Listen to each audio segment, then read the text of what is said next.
Hello दोस्तों। Banking में 19 बड़े बदलाव हुए हैं। उसमें से बहुत सारे बदलाव आपके निजी जीवन से संबंधित हैं। अगर आप इन्हें जान लेते हैं तो निश्चित रूप से आपको इस जानकारी का फ़ायदा मिलेगा। दोस्तों, इस वीडियो को सभी लोगों को शेयर कीजिएगा, क्योंकि बैंकिंग एक ऐसा माध्यम है जिससे सब लोग किसी न किसी तरह से जुड़े हुए हैं। और बैंकिंग जो है किसी भी देश की इकोनॉमी की रीढ़ भी होती है। तो अगर इकोनॉमिक डेवलपमेंट होना है तो बैंकिंग में सुधार होना है, और बैंकिंग में सुधार होगा तो लोग बैंक पे ट्रस्ट करेंगे और बैंकों की तरफ अपना जो सरप्लस फंड होता है उसको भेजेंगे। दोस्तों, ये प्रस्ताव तो जो है, जो बजट आया था हमारा 24-25 वाला, जो इस समय पे बजट चल रहा है, उस बजट में जो भी घोषणाएं होती हैं उन पर फिर बाद में रूल्स या लॉ लाए जाते हैं। तो इसके संकेत तो हमें वहाँ पर मिल चुके थे। अब दोस्तों, अगर बात करें कि कौन कौन से वो इम्पॉर्टेंट अमेंडमेंट हुए हैं, क्योंकि वो अनाउंसमेंट हुआ था, उसके बाद वो रूल्स बने और लोकसभा में इसकी जो है डिस्कशन भी हो गई है, तो अब बहुत संभवतः बहुत जल्दी ये सारे रूल्स इम्प्लीमेंट भी हो जाएंगे। इस वीडियो में हम उन सभी इंपॉर्टेंट रूल्स के बारे में बात कर रहे हैं दोस्तों। और अगर आप एक बैंकर हैं और जेआईबी सीआईबी की तैयारी कर रहे हैं तो अगली इन्फॉर्मेशन आपके लिए बहुत इंपॉर्टेंट है। तो चलिए दोस्तों, अब बात करते हैं जो बैंकिंग अमेंडमेंट हुए हैं। तो बेसिकली एक बिल लाया गया जिसका नाम banking law amendment bill 2024 introduce किया गया। उसमें जो है 19 बहुत बड़े जो अमेंडमेंट की बात की गई है। तो स्क्रीन पे आप देख सकते हैं। और ये जो अमेंडमेंट हैं ये इंडियन बैंकिंग सिस्टम को मॉडर्नाइज करने के पर्पज से लाए गए हैं, और इसकी पॉइंट वाइज समरी हम आगे इस वीडियो में देखते हैं। आपके संबंधित रूल्स हैं, आपको बहुत आसान भाषा में समझ में आ जाएंगे, क्योंकि बैंकिंग के बिना आप रह नहीं सकते। दोस्तों, सबसे बड़ा और इम्पॉर्टेंट रूल जो है, एक्चुअली मैंने इनको इस तरह से ऑर्डर किया हुआ कि आम निजी ज़िंदगी में जो लोग बैंकिंग करते हैं उनको सबसे ज़्यादा जानकारी जो इम्पोर्टेंट है वो पहले आए, और फिर धीरे जो कोर बैंकर की जिम्मेदार जो जानकारी है वो बाद में आए। सबसे बड़ा बदलाव दोस्तों, आप जब बैंक में जाते हैं और बैंक वाले उससे कहते हैं कि मेरे इस डिपॉजिट पर मेरे मरने के बाद, यानी मेरी डेथ के बाद कौन कौन हकदार होगा, तो आप 2-3 नाम बोल देते हैं। बैंक वाला तुरंत झल्ला के बोलता है केवल एक ही होगा। अब ये जो केवल एक ही होगा, क्योंकि आपने ये पहले से सुना है पीपीएफ में या गवर्नमेंट स्कीम में एक से ज़्यादा नॉमिनेशन पहले से होते आ रहे हैं। आप जब गवर्नमेंट जॉब करते हैं तो वहाँ पे भी आपके जो पीएफ या ग्रेचुइटी होता है उसमें एक से ज़्यादा नॉमिनी लिख लेते हैं आप। लेकिन बैंकों के डिपॉजिट के लिए केवल एक ही नॉमिनी चल रहा था। अब कोविड के समय बहुत प्रॉब्लम आई थी, मान लिया किसी का एक नॉमिनी था और उसकी भी बेचारे की डेथ हो गई। तो यहाँ पे सबसे बड़ा जो बदलाव आया है वो नॉमिनेशन के बारे में आया हुआ है। और ये भी आपको जानकारी है कि बैंकिंग रेगुलेशन एक्ट 1949 की सेक्शन 45Z ए से लेकर आगे इसमें इसकी इंफॉर्मेशन दी है नॉमिनेशन रूल की। तो इसमें जो है, अब जो डिपॉजिटर हैं वो नॉमिनेट कर सकते हैं। जो भी डिपॉजिटर हैं वो अपने उसमें नॉमिनेट कर सकते हैं अप टू 4, यानी 4 लोगों का नाम दे सकते हैं। और वो भी अकाउंट्स में भी, अगर बैंक से आपने लॉकर दिया हुआ है या कोई भी बैंक में सेफ कस्टडी में आपके कुछ सामान रखे हुए, उन सब के लिए 4 नॉमिनी तक आप रख सकते हैं। और इस नॉमिनेशन में एक खास बात आई है, इसमें 2 शब्दों का इस्तेमाल किया गया दोस्तों। एक शब्द है सक्सेसिवली और दूसरा है साइमल्टेनियसली। सक्सेसिव का मतलब होता है कि आपके बाद, उसके बाद, उसके बाद। अब जैसे मान लिया, सपोज कीजिए आपने 2 नॉमिनी रख दिए। तो एक आपने मान लिया आप मेल हैं, आप शादीशुदा हैं, तो आपने अपनी वाइफ को यहाँ पर एक नॉमिनी रख दिया। ऐसी कोई दुर्घटना हो जाए जिसमें हस्बैंड और वाइफ दोनों की डेथ हो जाए, तो अब इसका पैसा कौन लेगा? तो आपने क्या करा, नंबर 1 पे वाइफ को रख दिया, नंबर 2 पे बड़े बेटे को रख दिया, एल्डर सन को रख दिया। तो ऐसा भी हो सकता है कि आप अपने जो भी फैमिली के लोग हैं तो उनका एक सीक्वेंस दे सकते हैं अप टू 4 लोगों को, 4 लोगों को। जैसे लॉकर का केस है, तो लॉकर में तो निश्चित रूप से, या कोई आइटम वहाँ बैंक में रखा, तो उसके लिए तो यही मेथड आपको इम्प्लीमेंट करना पड़ेगा, अप्लाई करना पड़ेगा। अब दूसरा नॉमिनेशन कैसा है, उसमें साइमल्टेनियस, यानी उन 4 का राइट एक साथ आएगा। ऐसा आप परसेंटेज में दे देंगे। इसको 20%, इसको 25%, इसको 5%, इसको 10%। जैसे पीपीएफ के खातों में, या आपका जो आपके गवर्नमेंट जॉब जब जहाँ पे भी जॉब करते हैं तो वहाँ नॉमिनी देते हैं, वहाँ चल जाता है ऐसा। दोस्तों मैं उम्मीद करता हूँ ये आपको बात समझ में आ गई होगी। तो ये था दोस्तों नॉमिनेशन से रिलेटेड रूल जो आपके लिए सभी के लिए काम के। इसको जल्दी से इस वीडियो को लोगों के साथ शेयर कर दीजिए, क्योंकि ये वीडियो उन लोगों के लिए बहुत काम का होने वाला है। आगे के जो और अमेंडमेंट हुए हैं वो आमतौर पर आपकी निजी जिंदगी से उतने मायने नहीं रखते। अगर आप बैंकर हैं, जेआईबी सीआईबी की तैयारी कर रहे हैं, तो जैसा कि आपको मालूम है कि नया सेशन जो है इस समय शुरू हो चुका है, जो आपके एग्जाम जून जुलाई 2025 में होने, जो हर 6 महीने में होते हैं। अगर आप उसकी सिंसियर तैयारी कर रहे हैं तो नीचे डिस्क्रिप्शन बॉक्स में मोबाइल एप्लीकेशन का लिंक है, जिससे आपको फ्री क्लासेस के नोटिफिकेशन मिलते हैं। साथ साथ में जो हमारा जेआईबी सीआईबी का कोर्स है उसके नए एनरोलमेंट शुरू हो चुके हैं। तो दोस्तों ये जो बैच है इंटरैक्टिव लाइव जो बैच है, इंटरैक्टिव लाइव बैच में जेआईबी की अगर हम बात करते हैं तो उसके साथ साथ एमसीक्यू और रिकॉर्डेड भी मिलेंगे। जो कोर्स 19,999 का है उसमें डिस्काउंट के बाद 4,999 किया था, लेकिन स्पेशल अभी जो रजिस्ट्रेशन चल रहे हैं उसमें आपको ये कोर्स 3,999 का मिल जाएगा। सीआईबी की बात करते हैं जहां पर एमसीक्यू, केस स्टडी और रिकॉर्डेड है, जिसमें एमसीक्यू और केस स्टडी सर के द्वारा डेवलप की गई है। और इसका जो 24,999 का कोर्स है उसमें 5,999 जो कि स्पेशल डिस्काउंट में आपको मिलने वाला है 4,999 का। और टीम जो है इंटरैक्टिव मोड में इस कोर्स को कराती है। इसके अलावा जेआईबी सीआईबी के अलावा सर्टिफिकेशन कोर्स और प्रमोशनल एग्जाम की भी तैयारी होती है। तो बिना देरी करें इसका जो है मोबाइल एप्लीकेशन का लिंक जरूर डाउनलोड कर लीजिएगा और हमारी जो एक्सपर्ट टीम है उसकी क्लासेस का जो है बेनिफिट लीजिए। अपनी बैंकिंग इंडस्ट्री में रहते रहते एक अच्छा नॉलेज जरूर रखिए, क्योंकि नॉलेज जो है बैंकिंग इंडस्ट्री में बहुत मायने रखती है। दोस्तों ये जानकारी कैसी लगी? अगर अच्छी लगी है तो लाइक जरूर कर दीजिएगा और इस लिंक को जरूर जो है शेयर जरूर कर दीजिएगा, और चैनल अगर अभी तक सब्सक्राइब नहीं किया तो वो जरूर कर लीजिएगा। चलिए चलते हैं दूसरे रूल की ओर। दूसरा है इन्वेस्टर प्रोटेक्शन रूल। इसका मतलब ये हुआ कि आप लोग सब लोग इन्वेस्ट करते हैं। अब इन्वेस्ट करते, देखो यहां पर एक फर्क आपको समझना होगा। एक शब्द होता है डिपॉजिटर और दूसरा शब्द होता है इन्वेस्टर।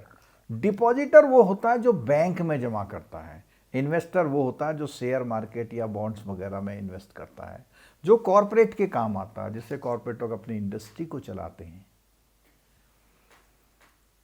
तो इन्वेस्टर के लिए बात आया है, जो प्रोटेक्शन रूल आया है एसबीआई एक्ट में। अब एसबीआई एक्ट में क्या उन्होंने कहा कि जो भी अनक्लेम डिविडेंड हैं, मान लिया किसी ने 20 साल पहले एक शेयर लिया था, उसे पता नहीं, उसकी डेथ हो गई, बच्चों को पता नहीं, अब अनक्लेम्ड है वो डिविडेंड, अभी तक मांगा नहीं गया, तो इसके बारे में भी उनको बोला गया है एसबीआई एक्ट को कि भैया जैसा कंपनी एक्ट में प्रावधान है तो वहां पर करें। और ये सौजन्य से लिया गया legal bytes law and beyond से। दोस्तों मैं अब जिस बदलाव की बात कर रहा हूं वो है जो कोऑपरेटिव बैंक में डायरेक्टर्स होते हैं। तो कोऑपरेटिव बैंक में डायरेक्टर्स पहले 8 साल के लिए मैक्सिमम रह पाते थे, उसको बढ़ाकर 10 साल कर दिया गया है। और ये जो है चेयरमैन के लिए लागू नहीं होगा। तो दोस्तों जो चेयरपर्सन होता है उसको छोड़ते हुए, चेयरपर्सन को छोड़ते हुए बाकी जितने भी आपके डायरेक्टर हैं वो अब 10 साल तक डायरेक्टरशिप में रह सकते हैं। और ये रूल्स आए हैं कोऑपरेटिव बैंक्स के लिए, जो बैंकिंग रेगुलेशन एक्ट में कोऑपरेटिव बैंक के डायरेक्टर्स के टेनोर यानी कि उनके कार्यकाल के लिए है। नेक्स्ट रूल कोर बैंकिंग का है। आरबीआई एक्ट में बदलाव किया गया है। जो स्टैट्यूटरी रिपोर्टिंग होती है, यानी जो भी रिपोर्टिंग संवैधानिक रूप से करनी पड़ती है बैंकों को, तो इसके लिए आया है कि जो भी सबमिटेड होती हैं रिपोर्ट, जो लास्ट डे को सबमिटेड होती हैं of each fortnight instead of alternate Friday to align with the current practices. तो अब इन्होंने बात करी है जो अल्टरनेट फ्राइडे वाला सिस्टम था अब उसको सीधे सीधे फोर्टनाइट कर दिया है, यानी कि एक महीने में 2 बार। क्योंकि अल्टरनेट फ्राइडे में कभी किसी महीने में 5 फ्राइडे होती तो उससे दिक्कत आती थी, तो अब इसको बिल्कुल स्ट्रीमलाइन कर दिया, महीने में 2 बार। और फोर्टनाइट की डेफिनेशन जो अभी हम डिस्कस कर रहे थे साफ साफ कर दी गई कि फर्स्ट डेट से लेके 15 डेट तक जो पहला वाला है वो फर्स्ट आपका हो जाएगा और दूसरा वाला 16 से लेके लास्ट तक का हो जाएगा। अब इसमें फ्राइडे की बात नहीं आ रही है, सीधे 1 से 15 और 16 से 30 या 31 या 28 या 29। अगली जो डेवलपमेंट हुई है वो ऑडिट एंड रिपोर्टिंग स्टैंडर्ड से हुई है। इसमें बैंकिंग रेगुलेशन एक्ट 1949 में अमेंडमेंट किया गया है। अब बैंकों को डिस्क्रिशन दे दिया गया है, जो भी आपके ऑडिटर आते हैं बैंकों के, उनके रेमुनरेशन यानी उनको जो पेमेंट होती है वो प्रीवियसली जो है ये आरबीआई डिटरमाइन करता था, अब जो है बैंक अपने हिसाब से अपने ऑडिटर को पेमेंट कर सकते हैं। क्वार्टरली रिपोर्टिंग जो डेट्स हैं उनके लिए भी अब बदलाव कर दिए गए हैं बीआर एक्ट में, और वो जो है लास्ट फ्राइडे की जगह each quarter to the last day of the quarter. तो अब वो लास्ट फ्राइडे ना करके सीधे सीधे लास्ट डे कर दिया। देखो पहले मैनुअल काम होता था, तो मैनुअल में रोजाना काम नहीं हो सकता था, तो एक फ्राइडे का दिन तय किया था, लोग सब उसमें लग जाते थे। अब जब ये हो गया है पूरा ऑनलाइन है, तो क्या है, आप दिन में 2 बार रिपोर्ट ले लो। तो अब उन्होंने सीधे सीधे क्या किया है, last day of the quarter, यानी क्वार्टर की रिपोर्ट अब लास्ट डे में ही जाएंगी। इसी तरह मंथली रिपोर्टिंग में भी बदलाव कर दिया है। इसमें भी क्या कर, last day of the each month, यानी कि अब लास्ट फ्राइडे का कोई भी चक्कर नहीं रहा। एसबीआई एक्ट के अंतर्गत जो भी अनक्लेम डिविडेंड है वो भी अब ट्रांसफर कर दिए जाएंगे। जो हमारा एक तो होता, देखिए आपने डीफ का नाम सुना होगा, डीफ का नाम, ठीक है, depositor education and awareness fund. यहां पर एक और फंड जो बना दिया गया है उसका नाम है IEPF, investor education and protection fund, investor education and provident fund, investor education and protection fund. जैसा कि हमने बात करी थी, आई से इन्वेस्टर, और इन्वेस्टर हमने बताया था जो शेयर मार्केट बॉन्ड वगैरह में होते हैं उनको इन्वेस्टर बोलते हैं। जो बैंकिंग कंपनीज एक्ट है 1970 का और 1980 का, उसमें भी बदलाव किए गए। क्या बदलाव किए गए, उसमें जो भी अनक्लेम्ड डिविडेंड हैं और शेयर्स हैं उनको बिल्कुल सिमिलर टू एसबीआई एक्ट के तहत लाया गया है। अगला जो बदलाव हुआ दोस्तों, enhanced customer convenience banking regulation act 1949 में।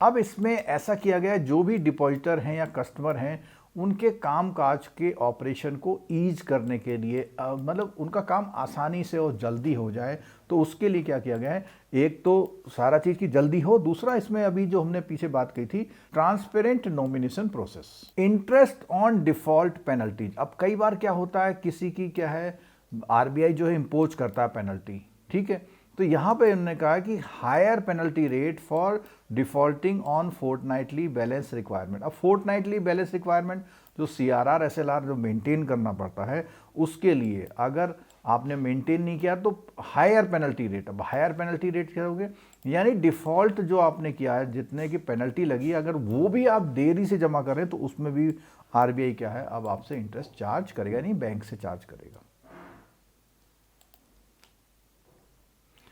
नेक्स्ट अमेंडमेंट आया है अलाइनमेंट विद इन्फ्लेशन को, बहुत सारे एक्टों की बात की गई है इसमें।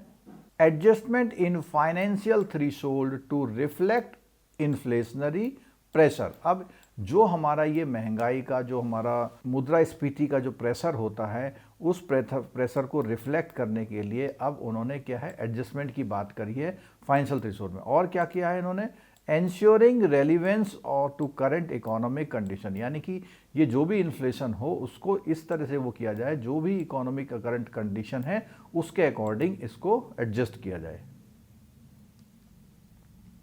नेक्स्ट बदलाव है सब्सटेंशियल इंटरेस्ट थ्रेशोल्ड।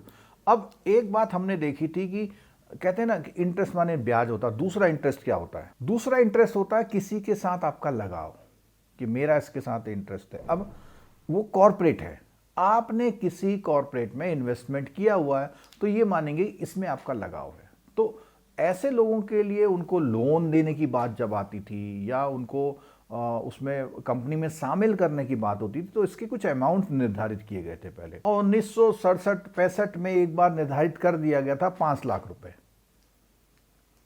इस 5 लाख को बढ़ा करके कर दिया गया 2 करोड़, यानी कि अगर आपका 2 करोड़ का कहीं पे लगाव है, 2 करोड़ के शेयर ले रखे हैं आपने, तब ये माना जाएगा कि आपका इसमें बहुत अच्छा हाथ है, तो उसके लिए रूल्स अलग बनेंगे। Reflecting inflation and economic realities, तो जो भी 2 करोड़ के हिस्सेदार हैं या लगाव वाले लोग हैं उनके लिए फिर बात की गई। अगला बदलाव किया दोस्तों ऑडिटर रोल एंड इंडिपेंडेंस में। Enhancement to the role and independence of the auditor, reducing reliance on the RBI decision. तो जैसे अभी हमने पीछे देखा था कि उनका रेमुनरेशन अब आरबीआई छोड़ के बैंक अपने आप तय करेंगे, तो उनको इंडिपेंडेंस दी गई है ऑडिटर्स को। नेक्स्ट है protection to depositors, strengthen the safeguards for depositors interest including clear rules on unclaimed asset. जो भी डिपॉजिटर का कुछ पैसा रह जाता है तो उसके लिए क्या है, बहुत क्लियर रूल्स बनाने की बात की गई है। स्ट्रीमलाइन रिपोर्टिंग फ्रेमवर्क, तो बैंकों में क्या है कि अगर टाइम से रिपोर्ट करेंगे तो फ्रेमवर्क अच्छा काम करेगा। Unified reporting timelines for regulatory compliance, improving efficiency across the sector, यानी कि जो भी है सारी रिपोर्टें टाइम से आ जाएं सारी, और इससे पूरे जो सेक्टर है उसमें इंप्रूवमेंट की गुंजाइश बनती है। और ये जो भी अमेंडमेंट किए गए इनसे क्या होता है, सिग्निफिकेंट ओवरहॉल है, गाड़ी की ओवरहॉलिंग करते हैं, सब ढांचे में परिवर्तन करके उसको अच्छा बनाने की कोशिश की जाती है। एम्ड एट इन्हांसिंग गवर्नेंस, तो गवर्नेंस का मतलब सुशासन अच्छा हो आपका। प्रोटेक्टिंग स्टेक होल्डर, जितने लोग जुड़े हुए हैं उनके जो है स्टेक होल्डर के प्रोटेक्ट हों।